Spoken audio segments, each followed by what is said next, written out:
Hello, Sagittarius, Sun, Moon, Rising, and Venus signs. Kamusta kayo? Sana po nasa mabuti kayong kalagayan. Welcome back po sa Star Tarot. At kung bago kayo dito, welcome din po kayo. Please subscribe, like, share my videos, and leave me a comment po kung naka-resonate kayo. First message is for general life. Ayan. So, baka merong competition, baka merong diskusyon, pag-aaway, maybe you are not on the same page with someone or with a group of people, no? So, pwedeng family situation ito, pwedeng work situation ito, nakaguluhang ito, no? But, that's okay. This is 5, no? 5 resonates with change, kaya magbabago din yan, no? Darating din ang oras. One day, you will also, um, get in touch with these people at pwedeng magkakausap na kayo, pwedeng magkakaayos din kayo, magko-compromise, yung gano'n, ano. Wala namang permanente sa mundo, kaya yung away na to, that's going to change. At one day, magkakapatawaran, magkakausap, yung gano'n, okay?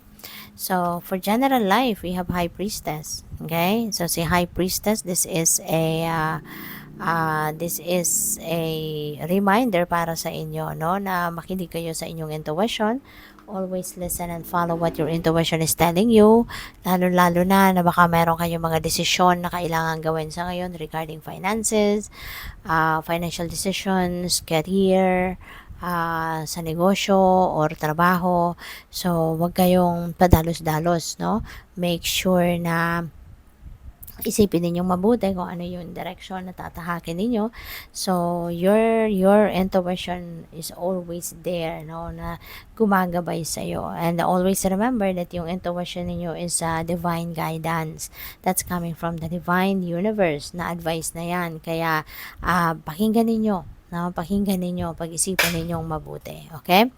So, yung relationship, we have 8 of Pentacles. So, siguro, kailangan na mag-extra effort kayo, no, sa inyong relationship. Baka sobrang focused kayo sa ibang parte ng buhay ninyo, trabaho, social life, 'di ba, obligasyon, responsibilidad, at yung baka napapabayaan nyo na yung inyong relationship with your person. Kaya kailangan ng extra effort dito, no? Konting siguro pag-aalaga sa person ninyo, sa relationship ninyo, sa samahan ninyo. Baka hindi na kayo nagkakaroon ng time para mag-bonding man lang. Maybe you don't have quality time together. Baka hindi na kayo nagkikita sa sobrang kabisihan sa negosyo or trabaho. Yung mga ganon, no? Kaya, your relationship needs time, needs work sa ngayon, no? Kasi baka napapabayaan nyo na ito. Baka wala na kayong panahon, no, para sa inyong person, okay? Kaya kailangan dito ng extra work. So, tingnan natin, kuha tayo ng clarifiers. Sa 5 of Wands, we have Temperance. Ayan, patience. Okay? You're being asked here to be patient, no? Matuto kayo magpasensya. Kalmahin muna ninyo yung inyong sarili. Be emotionally matured kasi baka kailangan lang dito ng pag-iintindi, no? Kailangan nilang dito ng malawak na pag-iintindi at pagpapasensya. Okay? So, for High Priestess, we have 4 of Swords. Napapagod na kayo. Pagod na kayo. Or siguro napapagod na kayo physically, mentally. Pwedeng ganon. Kaya, pahinga muna. Okay? Para kayo'y makapag-isip ng maayos, makapag-desisyon ng maayos. Pahinga ka muna. Okay? Step back muna kayo from the stress or kung ano man na nagpapa-stress sa'yo. Atras ka muna kung ano man yung kinakagulo ng nagpapagulo sa isip mo. Atras ka muna dyan, no? At mag-isip, magpahinga, magmuni-muni, magnilay-nilay so that ma-declutter mo muna yung isip mo, damdamin mo, ma-relax mo muna yung isip mo at pati na rin yung katawan mo. Kasi kung stressed out ka, hindi ka makakapag-isip na maayos. Kung stressed out ka, ungrounded ka, fragmented ang isip mo, hindi ka makakapag-desisyon ng maayos, ng mabuti, no? Kaya ibigay mo muna yan sa sarili mo, okay? Para na makapag-isip ka ng maayos, ground yourself, pahinga ka muna, matulog ka, 'di ba? At mag-meditate ka.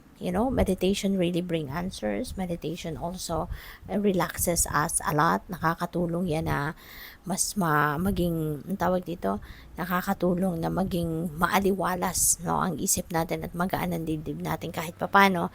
Kaya give it a try, no, na mag-meditate kayo. So, sa Eight of Pentacles, we have the Moon. No, parehas lang sila. Ni High Priestess, the Moon.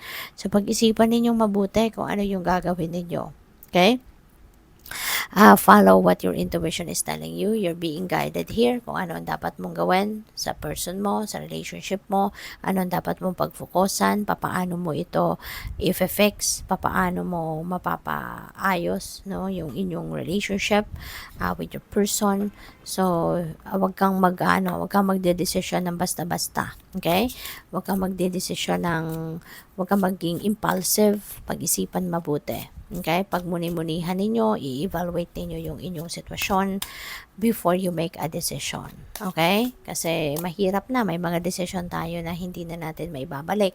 Hindi, once na nasabi na natin, nagawa, nasimulan na natin, hindi na natin ito mababawi. Hindi na natin ito maibabalik. Kaya kailangan na pag-isipan mabuti ninyo. Okay? So, yung final message ninyo is dance. Ayan. So, engage in dancing. No? Siguro, kailangan mong gumalaw-galaw muna. Kailangan mong maging physically active. Diba? Mag-exercise ka, sumayaw ka, mag-zumba ka. Makakatulong din yan na matanggal natin yung negativity sa katawan natin, sa isip natin, matanggal natin yung matanggal natin yung negative energy, no, na nandito sa katawan ninyo, no, kapag gumalaw-galaw ka, pag active ka. Okay? So, good luck sa iyo. Thank you for watching. Love and light. Namaste.